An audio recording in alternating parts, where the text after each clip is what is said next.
Good morning students. Today we have studied about English subject. आपकी NCERT की behave text book में आज हम चैप्टर नंबर 7 पैकिंग के बारे में बात करेंगे, रिटन बाय द जेरोम के जेरोम। ये this chapter the extract of from 3 man in the band. Packing में हम 3 मैन इन द बोट कि 3 इंसान जो बोट पर मुसाफरी करने वाले हैं उनके बारे में हम बात करेंगे। First of all we study about the packing. तो पैकिंग क्या है? तो कि हम बाहर घूमने जाते हैं तो हम क्या करते हैं? पैकिंग। तो ये जो 3 पर्सन्स हैं वो भी क्या कर रहे हैं? अपने सामान की पैकिंग कर रहे हैं। और पैकिंग के टाइम पर उन्हें कितनी ट्रबल फेस होती है और वो किस तरह से पैकिंग करते हैं ये तीनों, उसके बारे में हम डिस्कशन करेंगे इन दिस चैप्टर। तो you are ready to study of the 3 person in packing. तो हमें जो ये दी गई नॉवेल है जो पैकिंग, वो नॉवेल 3 मैन इन बोट में से ली गई है। ये एक फ़नी ह्यूमोरियस स्टोरी है कि जिसमें पैकिंग के दौरान जो 3 फ्रेंड्स हैं उनके साथ जो फ़नी थिंग्स होती हैं वो। तो चलिए हम चैप्टर के बारे में बात करते हैं। Packing. I said I had packed. I had pack यानी कि कौन कह रहे हैं? राइटर कह रहे हैं कि जो जिसकी यहाँ पे तस्वीर दी गई है जेरोम के जेरोम, कि मैं सबसे अच्छी पैकिंग कर सकता हूँ। आई हैड पैक, मैं पैकिंग करूँगा। I rather pride my self on my packing. Pride my self का मतलब होता है आई एम प्राउड। वो अपने आप पर प्राउड फील करते हैं कि वो सबसे अच्छी पैकिंग कर सकते हैं। जो कुछ काम है उनमें सबसे अच्छा काम उन्हें पैकिंग करना अच्छा लगता है। Packing is one of those many things that I feel I know more about than any rather living person. It surprised me myself sometime how much things there are. यानी कि वो इस चीज़ को इतना डिटेल में बता रहे हैं, इतना एम्बिशियस होकर कह रहे हैं। कौन? जो हमारे जो राइटर है पैकिंग कर, कि इस दुनिया में ऐसी कई सारी थिंग्स है बट उसमें से सबसे जो अच्छी डिटेल थिंग्स हैं वो है पैकिंग। वो कह रहे हैं कि वो सबसे अच्छी पैकिंग कर सकते हैं दुनिया में किसी भी पर्सन से अच्छा। और वो इस बात पर सरप्राइज भी हैं कि कई ऐसी चीज़ें हैं जो ढंग से कर सकते हैं। उसमें ये पैकिंग एक ऐसी चीज़ है जो सबसे अच्छी तरह से वो कर सकते हैं। यानी कि वो बहुत ही एम्बिशियस हो रहे हैं कि उनसे अच्छी पैकिंग और कोई नहीं कर सकता। इसलिए वो सारी बातें बहुत ही डिटेल में हमारे साथ बता रहे हैं पैकिंग के बारे में। तो चलिए हम आगे स्टोरी में आगे पढ़ते हैं कि क्या आता है। I impress the fact upon George and Harris and told them that they had better leave the whole matter entire to me. तो यहाँ पर राइटर के 2 दोस्त थे, जॉर्ज एंड हैरिस। वो दोनों राइटर जब पैकिंग कर रहे थे तो राइटर ने उन दोनों से कहा कि आप ये जो पैकिंग की जो वूल मैटर है उसे आप मुझ पर छोड़ दीजिए, उसके बारे में आप कोई टेंशन मत लीजिए। Fell into the suggestion the readiness that is something uncanny about it. Fell into का यहाँ पे मतलब होता है accepted and uncanny का मतलब होता है strange या weird। तो जो राइटर ने ऐसा कहा कि सारा काम मैं कर लूँगा, तो उन दोनों जो उनके जो दोस्त थे उन दोनों ने रेडीनेस जल्दी से उनकी बात मान ली। तो ये जो बात थी कि उन्होंने इतना जल्दी एक्सेप्ट कर लिया, ये राइटर को थोड़ा वियर्ड लगा, थोड़ा अजीब सा लगा। एक भी बार उनके दोनों में से किसी दोस्त ने नहीं कहा कि नहीं तुम रहने दो, हम ये काम कर लेंगे। तो राइटर को ये बात थोड़ी अजीब लगी। George spread himself over the easy chair and Harris crook his leg on the table. कि जॉर्ज अब कुर्सी पर आराम से बैठ गया। एंड क्रुक यानी कि bend the leg to the knee at a set. जैसे कि आप देख सकते हैं कि हैरिस जैसे बैठा है अपने पैर को टेबल पे रखकर, एक लेग को नी कर बैंड करके। तो इस तरह वो दोनों आराम से बैठ गए, हैरिस एंड जॉर्ज। और जो राइटर हैं वो अकेले ही पैकिंग करने में लग गए। This was hardly what I intended. Intended का मीनिंग है प्लान्ड या मीन्ड। कि राइटर कहते हैं कि ये क्या हो रहा है, मैं ऐसा तो नहीं चाहता था, मैं ऐसा नहीं चाहता था कि वो दोनों आराम करें और सारा काम मुझे ही करना पड़े। तो राइटर क्या चाहते थे?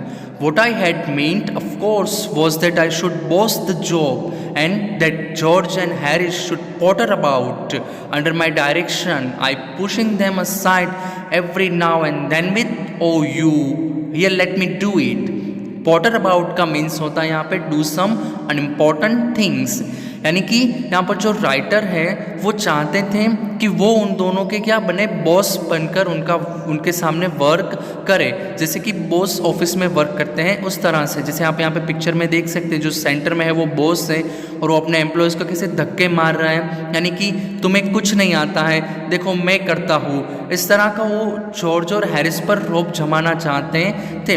वो चाहते थे कि हैरिस और जॉर्ज उसकी डायरेक्शन में काम करें, वो उसे डायरेक्ट करें और उस तरह से वो दोनों छोटे मोटे काम करें और राइटर उन पर रौब जमाए और फिर कहे, ओ यू, तुम्हें तो कुछ भी नहीं आता है, ये लेट मी डू इट, चलो मुझे देखो मैं कैसे करता हूँ। ऐसे वो रौब जमाना चाहते थे, पर शायद ऐसा हो रहा नहीं था जैसा राइटर चाहते हैं।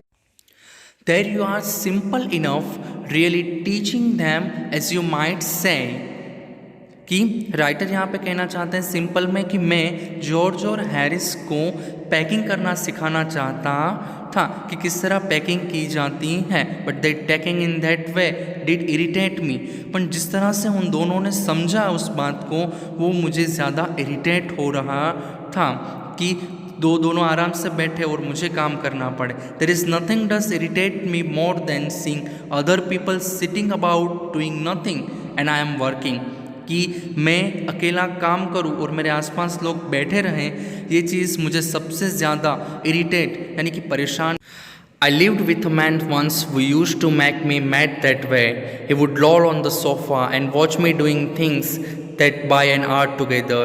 He said it did him really good to look at me messing about. कि यहाँ पर लॉल ऑन द सोफ़ा का मतलब होता है टू रिक्लाइन और लीन एंड रिलैक्स मैनर। जैसे कि बच्चा यहाँ पर सोफ़े पर ऐसे सो रहा है पैर रखकर, is called a loll on sofa. And the second thing is messing about, इसका मतलब होता है waste time doing somethings about a particular purpose, कि किसी पर्टिकुलर पर्पस से आप अपने टाइम को बर्बाद कर रहे हो जैसे कामों में, तो उसे कहते हैं मैसिंग।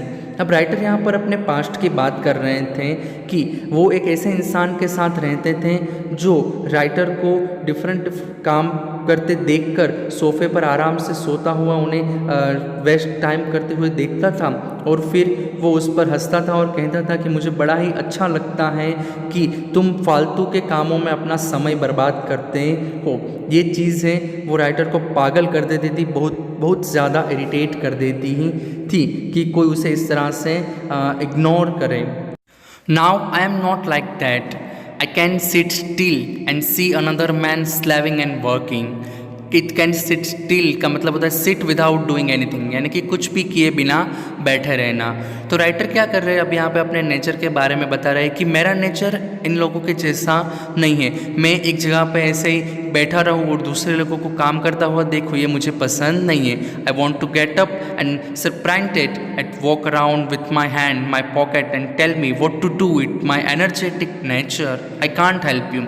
स्प्रेंडेड यानी कि सुपरवाइज और मैनर, यानी कि लोगों को डायरेक्ट करना, सुपरवाइज करना कि किस तरह से वर्क किया जाता है। वो कहते हैं कि मैं एक जगह पे बैठा रहना पसंद नहीं करता हूँ, मैं खड़ा, लोग काम करते तो वहाँ पे मैं देखता हूँ किस तरह से काम करना चाहिए, तुम्हें ऐसे वर्क करना चाहिए, उन्हें डायरेक्ट सुपरवाइज करता हूँ और मैं अपने हाथों को अपनी जेब में पॉकेट में रख कर घूमता रहना मुझे ज़्यादा पसंद है। It's my energetic nature. और फिर वो क्या कहते हैं कि मेरा नेचर ही एनर्जेटिक है, मैं खाली बैठा नहीं रह सकता हूँ, मुझे खाली बैठे रहना पसंद ही नहीं है, इसलिए मैं यहाँ वहाँ पर घूमता रहता हूँ। इस तरह राइटर अपने नेचर के बारे में बात करते हैं कि वो उन्हें क्या करना पसंद है, उन्हें खाली बैठे रहना बिल्कुल पसंद नहीं है और वो अपने आप को डिस्क्राइब करते हैं। However, I did not say anything but started the packing. It seemed a longer job than I had thought it was going to be. But I got to the bag finished at last and I set off the strapped it. Strapped it का मतलब होता है closet, कि writer ने कहा कि उन्होंने अपने दोस्तों को कुछ नहीं कहा और वो उन्हें लगा कि उन्हें ज़्यादा पैकिंग में ध्यान देना चाहिए, जितना उन्होंने सोचा था उससे ज़्यादा टाइम पैकिंग में लग रहा था। बट फाइनली उन्होंने अपनी बैग पैक की एंड स्ट्रैप इट और उन्हें क्लोज कर दिया। And you are going to puts the boots in, said Harris. Harris ने कहा कि क्या तुम बूट्स बैग के अंदर नहीं रखोगे, बूट्स बाहर ही रह गए। And I looked round and found I had forgotten them. That's just like Harris. He couldn't have said a word until I had got the back shot and strap, of course. And George laughed at those irritating, senseless laugh of his. They do make me so wild. So wild का यहाँ पे मतलब होता है mad मी anger, गुस्से से पागल कर देना। कि राइटर कहते हैं कि क्या हैरिस मुझे पहले नहीं बता सकता था, मैंने बैग पैक की उससे पहले कि जूते रखना भूल गया हूँ, पर वो ऐसा ही है। और जॉर्ज भी जोर जोर से हंस रहा था। उसकी हंसी इरिटेटिंग और सेंसलेस थी जो मुझे गुस्से से पागल बना रही थी। और इस तरह उन दोनों फ्रेंड्स राइटर को इरिटेट करते थे पैकिंग के time. I opened the bag and packed the boots in, and then, just I was going to close it, a horrible idea occurred to me. Had I packed my toothbrush? I don't know how it is, but I never do know whenever I have packed my toothbrush. कि writer ने bag open की, उसके अंदर boot और shoes रखे और वो वापस बैग पैक कर रहे थे, तभी उनके दिमाग में एक हॉरिबल आइडिया आया कि अरे क्या मैंने टूथब्रश रखा है। शायद वो टूथब्रश रखना भूल रहे थे। अब राइटर यहाँ पे कहते हैं कि वो हमेशा ही ऐसा होता है, जब वो पैकिंग करते हैं तो टूथब्रश रखना भूल जाते हैं या तो टूथब्रश मिसिंग हो जाता है। अब तो राइटर को टूथब्रश से इतनी ज़्यादा प्रॉब्लम क्यों थी कि राइटर सोचते हैं कि अगर आपने पैकिंग की होगी तो आपको पता है बाहर गाँव जाते हैं तो कि हमें मॉर्निंग में ब्रश करना होता है, तो हम क्या सोचते हैं कि जब सुबह हम मॉर्निंग में ब्रश कर लेंगे उसके बाद हम ब्रश को क्या करेंगे, बैग में रख देंगे। या तो फिर हमें ये टेंशन रहता है कि हम शायद मॉर्निंग में रखना भूल जाएं तो हम अभी इसे बैग में रख देते हैं।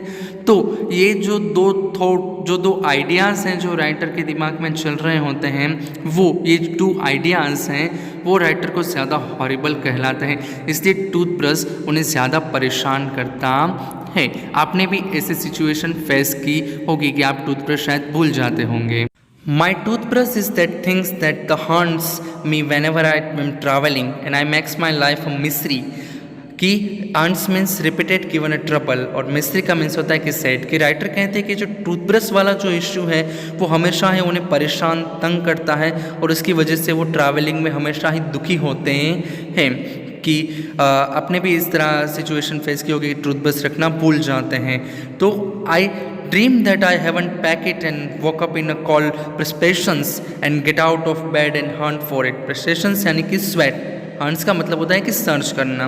कि राइटर को हमेशा ही ऐसे डरावने सपने आते हैं कि वो अपना टूथब्रश रखना भूल गए हैं और फिर वो वेकअप होते हैं पसीने से भीगे हुए और वो अपने ब्रश को यहाँ वहाँ ढूंढते हैं।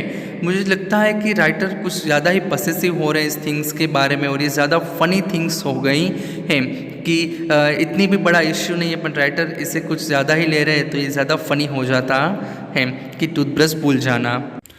And in the morning I pack it before I have used it and have to unpack again to get it, and it's always the last things I turn out of the bag and then I repack and forgot it and have the rush upstairs off and at last moment and carry it to railway station, wrap up my pocket handkerchief।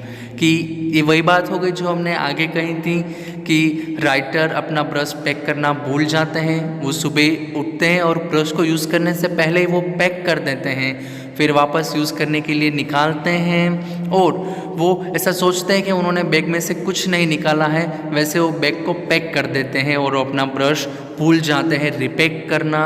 और जब वो घर से बाहर निकलते हैं तब last moment पर उन्हें याद आता है, वो भागे भागे ऊपर जाते हैं और अपना ब्रश हाथ में लेते हैं। जब भी वो रेलवे स्टेशन बाहर जाने के लिए जाते हैं तो हमेशा ही उनका जो टूथब्रश है वो अपने पॉकेट हैंडकरचीफ में हाथ में लपेटा हुआ रहता है। तो ये थिंग्स थी कि राइटर ब्रश पैक करना भूल जाते थे। हमारे साथ भी ऐसा हो सकता है, हम भी कई बार अपना ब्रश पैक करना भूल जाते हैं। देखते हैं आगे की story. Of course I had turned every mortal things out now and of course I could not find it। mortal things यानी कि every ordinary things, हर कोई चीज़ जो उन्होंने सब कुछ बाहर निकाल दिया था। I rematched the things up into the much the same state that they must have been before the world was created and when chose and designed। rematch का मतलब होता है search in a hurried and careless way। Chaos यानी कि confused and resign यानी कि ruled राज होना, यानी कि राइटर यहाँ पे कह रहे हैं कि उन्हें अपनी बैग में से टूथब्रश नहीं मिल रहा था, इसने अपनी बैग का सारा सामान यहाँ वहाँ तहस नहस कर दिया पूरी तरह से, रूल्डली बहुत ही ख़राब तरीके से। बिफोर द वर्ल्ड क्रिएटेड का यहाँ पे मतलब होता है कि जहाँ देखो वहाँ पर वो चीज़ें इतनी पुरानी थी जो थी वो सारी वन आउट, यानी कि इतनी ख़राब तरीके से सारी चीज़ें थी जो वर्ल्ड क्रिएट होने से पहले की हो ऐसा लग रहा था। और वो पूरी तरह से क्या थे, राइटर कंफ्यूज थे, उन्हें कुछ समझ नहीं आ रहा था कि क्या करें, पूरी तरह से कंफ्यूजन था और कंफ्यूजन का जैसे राज यहाँ पे चल रहा हो ऐसा लग रहा था। क्यों? क्योंकि राइटर को अपना जो टूथब्रश है वो टूथब्रश मिल रहा नहीं था कहीं पर से, इसलिए वो पूरी तरह से कंफ्यूज थे। Of course, I found George and Harris 18 times over, but I could not find mine on. यानी कि उन्हें जॉर्ज और हैरिस के जो टूथब्रश है वो 18 टाइम्स मिले। अब 18 टाइम कैसे? तो जब सारा सामान अपने ब्रश ढूंढने के लिए उथल पुथल कर रहे थे, बार बार जॉर्ज और हैरिस का ही ब्रश मिल रहा था, उनका माई ओन ब्रश, उनका खुद का ब्रश उन्हें मिल ही रहा नहीं था। I put the things back one by one and held everything up and shook it, then I found it inside a boot, I repack once more. और जब वो सारी चीज़ों को हिला हिला कर वापस जब वन बाय वन बैग में रख रहे थे, तब उन्हें अपना ब्रश अपने बूट के अंदर से मिला, उनका ब्रश, और वापस उन्होंने सारी चीज़ें पैक की। When I had finished, George asked if the shop was in. I said I didn't care a hang whether the shop was in or whether it was. I slammed the bag and shut the strap it, and I found that I had packed my spectacles in it and I had to reopen it. कि जब उन्होंने bag pack की तो George ने उन्हें कहा कि क्या शॉप अंदर थे, एंड कैर हैंग का मतलब क्या होता है कि show no concern and interest, कि शॉप अंदर है कि नहीं उस बारे में उन्हें कोई दिलचस्पी नहीं है, नो कंसर्न और इंटरेस्ट, कोई रस नहीं है कि उसके अंदर है या नहीं वो जानने में। और उन्होंने जोर से बैग को स्लैम करते हुए, स्लैम का मीनिंग होता है shut the lid forcefully and loudly, उन्होंने जोर से जो बैग थी उसे बंद किया, उसकी बहुत बड़ी सी आवाज़ आई और उसे स्ट्रैप कर दिया और बैग फाइनली पैक हो गए।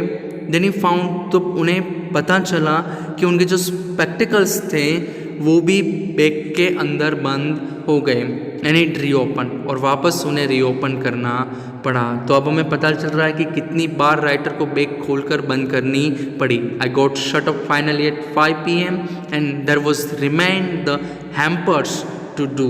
हैम्पर्स मीनिंग है basket used to carry food and utensils, यानी कि बैग तो 10:05 पर पैक हो गई थी, बट अभी भी राइटर को हैम्पर्स यानी कि जो उनकी जो बास्केट थी उसे पैक करना था, जिसमें उन्होंने खाना और कुछ बर्तन और वो सब कैरी करके ले जाने थे।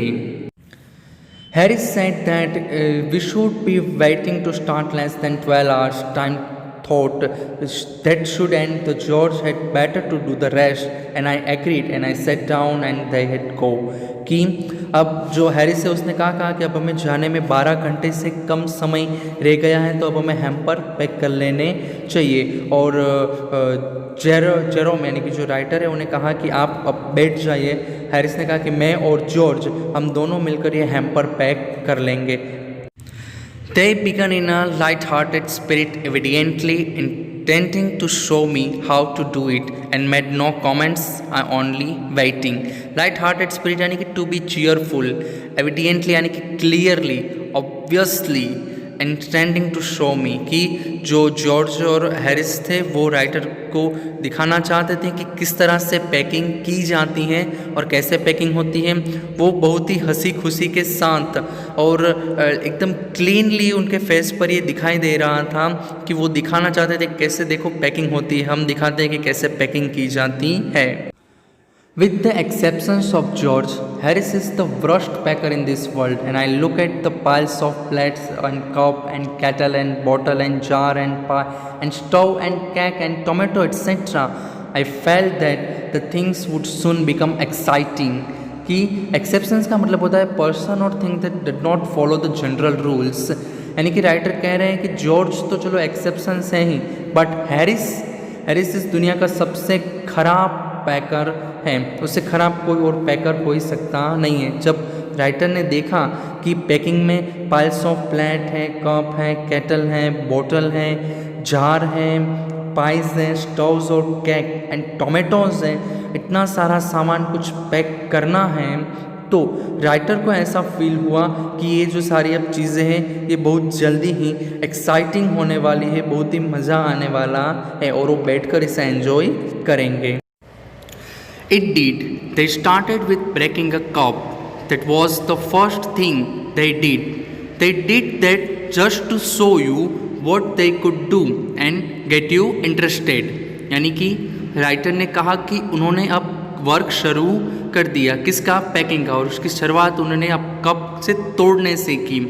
राइटर यहाँ पर इस सारी बातें इसलिए कह रहे हैं कि वो दिखाना चाहते थे कि उनके फ्रेंड्स किस तरह से वर्क करते हैं और उससे जो फ़नी थिंग्स क्रिएट होती है, आपको हंसाने के लिए सारी बातें कह रहे हैं। वो दिखा रहे हैं कि उनके जो दोनों दोस्त हैं, जो फ्रेंड्स, वो किस तरह से पैकिंग करते हैं, यानी कि उन्हें बिल्कुल भी पैकिंग करना आता नहीं है। Then Harris packed the strawberry jam on top of tomato and quashed it, and they had to pick out the tomato with a teaspoon. यहाँ पर क्वेश का मतलब होता है क्रश और squeeze something force to that become flat, soft और out of shape.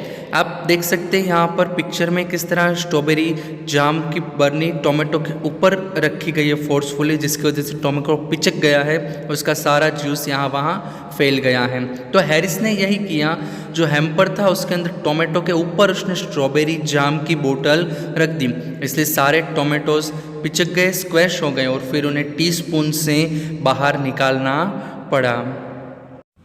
And then it was George turn and he टोड the butter. टोड ऑन यानी कि स्टेप्ड ऑन, जैसे आप पिक्चर में देख सकते हैं कि जॉर्ज ने कैसे बटर की स्लैश पर अपना पैर रख दिया है और उसे कुचल दिया, तो उसे कहते हैं टोड ऑन। I didn't anything say but I came over, sat on the edge of table and watch them. कि मैंने उन्हें कुछ भी नहीं कहा, मैं टेबल पर बैठा रहा और वो लोग क्या कर रहे हैं वो सब कुछ मैं देखकर एंजॉय कर रहा था।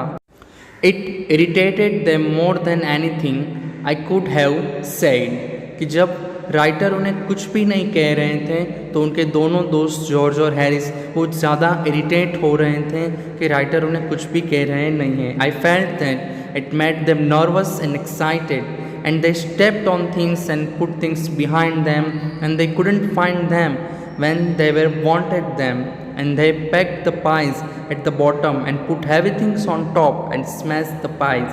पाइस का मतलब होता है यहाँ पे खाने की चीज़ें, लाइक कचौरी, pastries.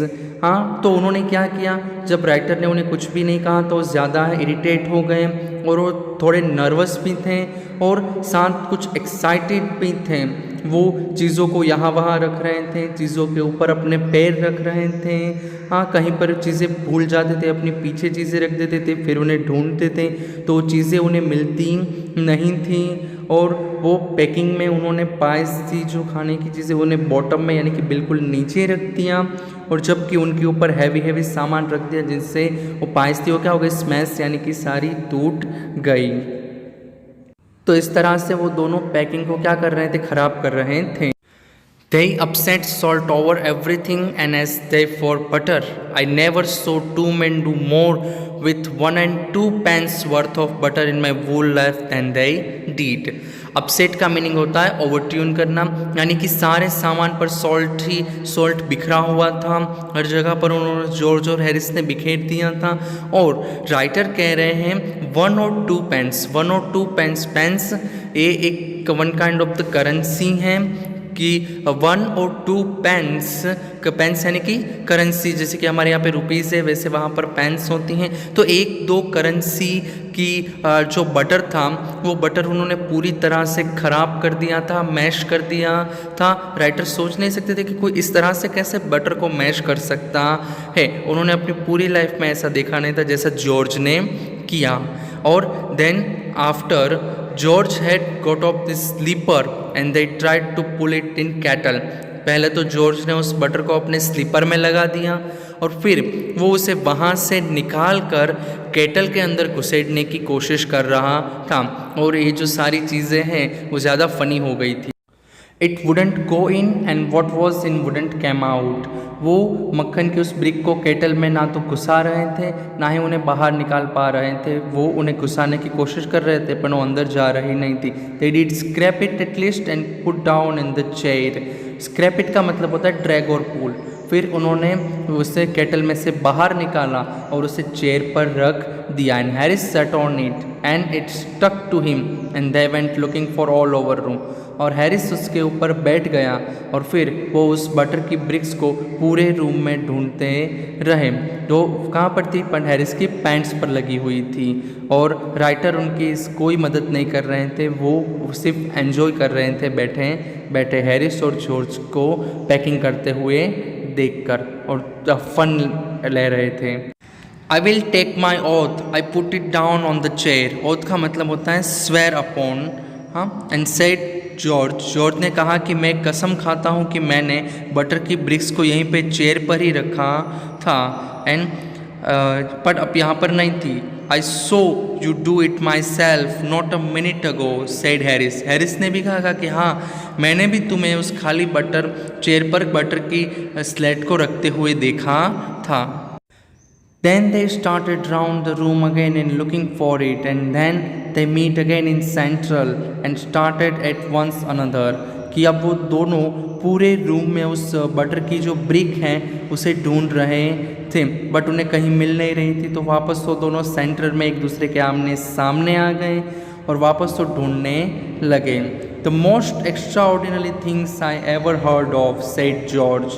So mysterious, said Harris। दोनों ही कहने लगे कि बड़ी अजीब बात है कि बटर गया तो गया कहाँ। बहुत ही अजीब सा किस्सा है ये। Then George got round the back of Harris and show, why, here it's all time, he exclaimed indignantly। कि जॉर्ज ने उसके पीछे देखा तो हैरिस के पीछे ही बटर की स्लाइस लगी हुई थी। तो वो एक्सक्लाइम्ड होकर इंडिग्नेटली यानी कि manner inclined anger and annoying for something precise and unfair. कुछ गलत हुआ हो तो गुस्सा। जॉर्ज को बहुत गुस्सा हो कि ये बहुत ही गलत बात है, बटर की प्लेस तुम्हारे पीछे ही थी और हमें अभी तक मिली ही नहीं कहीं पर।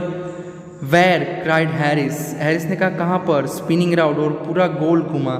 Stand still cantt you road George. क्या तुम एक जगह सीधे खड़े नहीं रह सकते? जॉर्ज चीखा।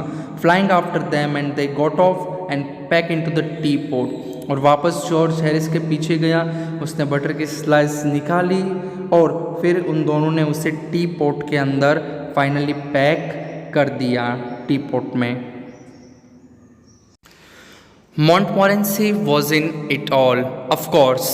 Montmorency वो उनके कुत्ता था, उनका पेट था, उसका नाम था Montmorency भी इन सबके साथ पैकिंग में जुड़ा हुआ था। Montmorency's ambitions in his life to get away and to be sworn at and can scream in anywhere where in particular not want and be perfect nuisance and make people mad have then to throw his hand and feels his day was not been wasted। Sworn at का meaning होता है to be scolded. Scream यानी कि to wriggle and waste one's body यानी कि ऐसे ऐसे गोल गोल घूम के कहीं से भी निकल जाना, पास हो जाना। और न्यूसेंस का मीनिंग होता है टू कॉज इनकन्वीनियंस और अनॉयंस। कि जो मॉन्टमोरेंसी था उसकी लाइफ का एक ही गोल, एक ही एम्बिशंस था उसकी लाइफ का कि लोगों को परेशान करना, उन्हें तंग करना, उनके रास्ते में आना और ऐसी जगह कि जहाँ पर वो जा नहीं सकता वहाँ पर वो स्क्रीम होकर ट्विगल होके वहाँ पे घुस जाता था जहाँ उसकी कोई ज़रूरत होती नहीं थी। और वहाँ जाकर वो परफेक्ट न्यूसेंस क्रिएट करता था, लोगों को पागल बना देता था और गुस्से में लोग उसके हेड पर चीज़ें फेंकते थे। तब मॉन्टमोरेंसी को ऐसा फील होता था कि आज उसने कुछ अच्छा काम किया, सक्सेसफुली काम किया, आज उसका दिन अच्छा गया, उसने बहुत ही अच्छा काम किया लोगों को पागल बनाकर।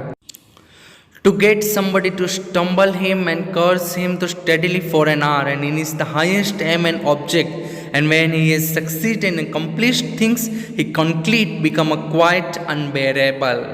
स्टम्बल का मीनिंग होता है to trip over a hurdle. Curse यानी कि स्कॉल्ड, किसी को तंग परेशान कर देना, स्कॉल्ड एंड कॉन्क्लीट, यानी कि here is the pride of himself, अपने आप पर बहुत ही गर्व अभिमान होना। तो यहाँ पर वापस राइटर है जो मोंटमोरेंसी के नेचर को डिस्क्राइब कर रहे हैं कि मोंटमोरेंसी का नेचर कैसा था। तो मोंटमोरेंसी जब तक किसी के ऊपर हावी नहीं हो जाता, किसी को हर्डल या तकलीफ़ नहीं देता था, और वो भी कई लंबे समय तक, और फिर उसे लोगों से लंबे समय तक डांट नहीं मिलती थी, तब तक उसे लगता था कि उसकी जो लाइफ का जो सबसे बड़ा एम है वो कंप्लीट हुआ नहीं है। और जब ऐसा हो जाता था तो बहुत ही खुश होता था, हैप्पी होता था कि उसकी लाइफ का जो सबसे बड़ा एम है वो क्या हो गया है, सक्सीस हो गया है। He came and sat down on things, and when just they were wont to be packed, and he laborious under his fixed belief that whenever Harris or George reach out their hand for anything, it was his cold dumb nose that they want।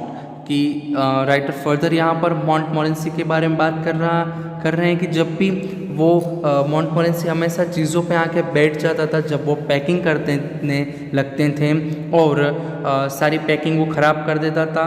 मोंटमोरेंसी का ऐसा मानना था कि जब भी उसकी belief थी कि जब भी हैरिस और जॉर्ज किसी चीज़ के लिए हाथ आगे बढ़ा रहे हैं तो वो चीज़ और कुछ नहीं बट उसकी नोज़ है, कोल्ड टम्प नोज़, ठंडी गीली नाक। इसलिए जब भी हैरिस और जॉर्ज कोई चीज़ उठाना चाहते थे तो अपनी नोज़ आगे कर देता था, और इस तरह से वो सारा काम खराब करता था मोंटमोरेंसी। He put his leg into the jam and he worried the teaspoon, and he pretended that the lemon was red and got into the hamper and killed 3 of them before Harris could land him with the frying pan। Worried का मतलब होता है यहाँ पे disturb करना, pretended यानी कि to behave as if something is true when you know that is it not, and could land him यानी कि हिट और पंच समवन। तो यहाँ पर राइटर अब मोंटमोरेंसी की और करतूतों के बारे में बता रहे हैं कि उन्होंने अपना एक पैर झाम के अंदर रख दिया और वो टीस्पून को हिला रहे थे, वरिड यानी कि उन्हें डिस्टर्ब करना, उन्हें हिला रहे थे, और वो ऐसा प्रिटेंड कर रहा था यानी कि ऐसा दिखावा कर रहा था। क्या कर रहा था कि जैसे हैम्पर में जो 3 लेमन रखे थे वो लेमन नहीं बल्कि क्या है कि वो रेड है, ऐसा वो प्रिटेंड दिखावा कर रहा था, और जो सच नहीं था कि वो उस हैम्पर के अंदर घुसकर उन रेड्स को क्या कर रहा है, किल मार रहा है, ऐसा वो दिखाना चाहता था। बट एक्चुअल में उसने क्या कर दिया था, लेमन को क्रैश कर दिया था, स्क्वीज़ कर दिया था। और अब जो हैरिस हैं उसने अपने हाथ में फ्राइंग पैन ली और जोर से मोंटमोरेंसी को हेड पर मारा। क्यों ऐसा हैरिस ने किया? क्योंकि हैरिस को बहुत ही गुस्सा आ रहा था और मोंटमोरेंसी को भगाना चाहता था। Harris said, I encouraged him. I didn't encourage him. A dog that doesn't want any encouragement. It is the natural original sin that they born in him that make him do things like that। अब यहाँ पर Harris से वो writer से कह रहे हैं कि तुमने मोंटमोरेंसी को एनकरेज किया है कि वो ऐसी करतूतें करें। तो राइटर कहते कि नहीं, मैंने मोंटमोरेंसी को कोई एनकरेजमेंट किया नहीं है। इस तरह के जो कुत्ते डॉग्स होते हैं उन्हें इस तरह के एनकरेजमेंट की कोई ज़रूरत होती नहीं है। क्यों? क्योंकि जो इसी तरह के गंदे काम करने के लिए उनका बोर्न हुआ होता है, इसलिए मैंने इसे किसी भी तरह की एनकरेजमेंट की नहीं है। The packing was done at 12:05 and Harris sat on his big hamper and said that I hope nothing would be found broken। कि 12:50 को उन्होंने हैम्पर की पैकिंग ख़त्म की और फिर हैरिस हैम्पर के ऊपर बैठ गया और फिर वो कह रहा है कि कोई चीज़ टूटे ना। अब उसमें इतनी भी कॉमन सेंस नहीं है कि वो इतना भारी इंसान अगर हैम्पर के ऊपर बैठेगा तो उसमें से सामान तो टूटेगा ही ना। फिर भी वो कह रहा है कि इतनी डेलिकेटेड चीज़ होने के बावजूद वो कहता है कि इसमें से कुछ टूटे ना। And George says that if anything was broken it was broken which reflection seemed to comfort them। Reflection का मीनिंग होता है थॉट। तो जॉर्ज क्या कहता है कि अगर कोई चीज़ टूटी है तो टूटी है, वो इसे कंफर्ट समझ रहा है, इसे अच्छी बात कह रहा है। यानी कि यहाँ पर अब राइटर है वो दिखा रहा है कि जॉर्ज और हैरिस में 2 रुपए की भी अक्ल नहीं है, उन्हें इतना भी पता नहीं चलता है कि इतने भारी भरकम इंसान को हैम्पर पर बैठना नहीं चाहिए। He also said he was ready for bed. We were all ready for bed. Harris was to sleep with us that night and we went upstairs. We tossed for beds and Harris had to sleep with. Toss means through something somewhere lightly or casually. कि अब writer ने कहा कि वो सोने के लिए ready हैं, तो सभी ने कहा कि अब सब सोने के लिए रेडी हैं। हैरिस को राइटर के साथ सोना था, इसलिए वो ऊपर चले गए राइटर के साथ बेड पर सोने के लिए। He said, "Do you prefer the inside or outside, Jay?" यानी कि हैरिस ने जेरोम से पूछा कि तुम अंदर सोना पसंद करोगे या बाहर। I said, "I generally prefer to sleep inside a bed." Harris said it was odd. मैंने राइटर ने कहा कि वो अंदर सोना पसंद करेगा और हैरिस को ये बात थोड़ी odd लगी, थोड़ी अजीब लगी। George says, "What time shall I wake you fellows?" George ने कहा कि मैं तुम्हें कितने बजे उठा दूँ। Harris said 7. I said no 6 because I want to some letters. कि हैरिस ने कहा कि मुझे 7 बजे उठा देना और जबकि राइटर ने 6 बजे। उन्होंने कहा कि उन्हें कुछ चिट्ठियाँ लिखनी है। Harris and I had bit of a row over it. A row यानी कि आर्ग्यूमेंट होना, बहस होना दोनों के बीच में टाइम को लेकर कि Jerome Harris but last split the difference and set the half part 6। Split difference का मतलब होता है तो that they agreed on 6:30 because it was half between 6 and 7। कि जेरोम ने कहा था कि उन्हें 6 बजे उठा देना, जब हैरिस ने कहा था कि उन्हें 7 o'clock उठा देना। तो इन दोनों के बीच का जो डिफरेंस टाइम आता था वो था 6:30, दोनों के बीच का समय। यानी कि जो स्प्लिट डिफरेंस यानी कि दोनों के जो बीच का होता है, यानी कि दोनों के बीच 1 hour का डिफरेंस था, तो उन्होंने उसे हाफ हाफ कर दिया। यानी कि फाइनली क्या डिसाइड हुआ कि वो 6:30 को वेकअप होंगे। Wake up us at 6:30 George, we said. उन्होंने कहा कि जॉर्ज तुम हमें 6:30 को उठा देना। George made no answer and we found on going over that he had been asleep for some time. So we placed the bath where the could tumble and it getting out in the morning went bed over sleighs. Tumble का means होता है to fall quickly without control। कि George ने अब Jerome और Harris की बात सुनी नहीं, वो उससे पहले ही सो चुका था। जब दोनों दोस्तों ने देखा कि जॉर्ज सो गया है तो उसके बेड के पास उन्होंने बड़ा सा पानी का भर के टंबल रख दिया। जबकि वो जॉर्ज सुबह उठे तो सीधा ही वो उस टंबल में गिर जाए और ऐसा करके वो दोनों भी सो गए। यानी कि अब देख सकते हैं कि तीनों दोस्त कितने मस्तीखोर और शरारती हैं और इस तरह की शरारत करते रहते हैं और उनसे उन्हें आनंद मिलता है। तो यहाँ पर हमारी स्टोरी ख़त्म होती है।